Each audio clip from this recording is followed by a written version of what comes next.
দেখো বন্ধুরা, এবার আমাদের অল্প বিস্তর গার্ডেনিং আমার হাজবেন্ড শুরু করেছে, যদিও লোক মাধ্যমেই করছে, কারণ এখন আরও নিজে সেরকমভাবে নিচু হয়ে কাজ করতে পারে না, কষ্ট হয়।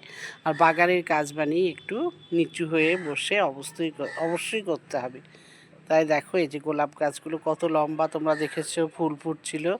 এখন গোলাপ গাছগুলো সব কেটে দিয়ে একদম ভালো করে তাদের 1 বছরের খাবার টাবার দেওয়া হয়ে গেছে।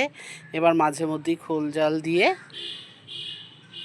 তাদেরকে পরিচর্যা করা হবে। তো তারা দেখো গাছগুলো কেটে দেওয়ার পর আবার কি সুন্দর সব নতুন পাতা বেরিয়ে গেছে।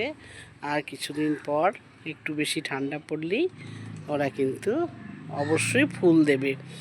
এটাই নিয়ম, যে বাচ্চারা যখন ছোট থাকে আমরা তাদেরকে লালন পালন করি এবং তারা বড় হয়ে আমাদেরকে ফল দেয়।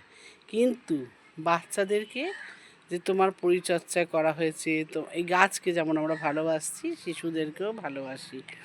কিন্তু শিশুরা একটু দূরে চলে গেলে তাদেরকে আমাদেরই মনে করানো উচিত, আমাদের থেকে দূরে থাকলেও, যে না, এই মানুষটি তোমার এই মানুষটা তোমার ওই। খালি মানুষ নয়, নিজের লোক নয়, যেসব আয়ারা বাচ্চাদেরকে পালন লালন করে, যেসব বাড়িতে কাজের মেয়েরা মা বাবা না থাকলে বাচ্চাদেরকে লালন পালন করে, তাদের কথাও কিন্তু মনে করাতে হয় যে না, এই মানুষটি তোমার এই করেছিল।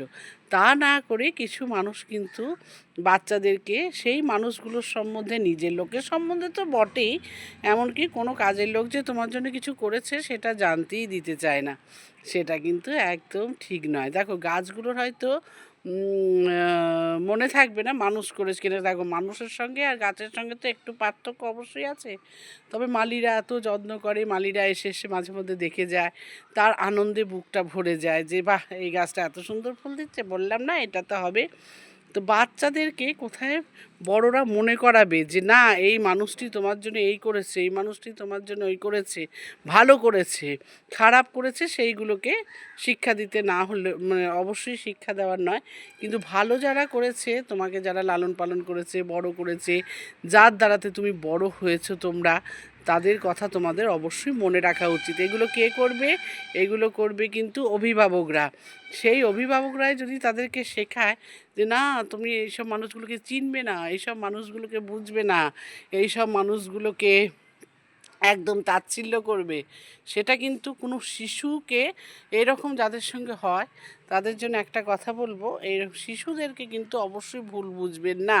কারণ একটি শিশু কিন্তু, তাকে মাটির দলা, তাকে যেভাবে তৈরি করা হয় তারা কিন্তু সেইভাবে শেখে। হ্যাঁ, ওরা নিশ্চয়ই একদিন সত্যি মিথ্যে বোঝে, কিন্তু সেটা অনেক দেরি হয়ে যায়। বড় হয়ে বুঝে তো যা করার করে, যারা কুবুদ্ধিগুলো দেয় তাদের ওপরেই প্রয়োগ করে, সেটা তো ঠিকই আছে। কিন্তু সেই জন্যই বলছি, কোনো শিশুকে কিন্তু কেউ দয়া করে ভুল বুঝে তাদের ওপরে মান অভিমান করবেন না। যেমন যে গাছটি হয়তো ভালো ফুল দিতে পারছে না, জানতে হবে সেই জায়গাটায় ভালো সারটা পড়েনি, ভালো সারটা মেশেনি, সেই কারণেই সে অন্য গাছগুলো যদি দিচ্ছে তাহলে ও কেন দিতে পারছে না।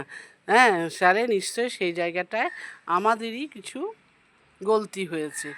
আর মানুষকে এই যা অবস্থা, নিজের মা বাবাকেই ছেলেমেয়েরা চেনে না, ভুলে যায়, তাহলে বাচ্চা তো। অতএব আর বাচ্চাদেরকে কুশিক্ষা দিয়ে নিজেদের ভবিষ্যতের দিন অন্ধকার না আনাই ভালো।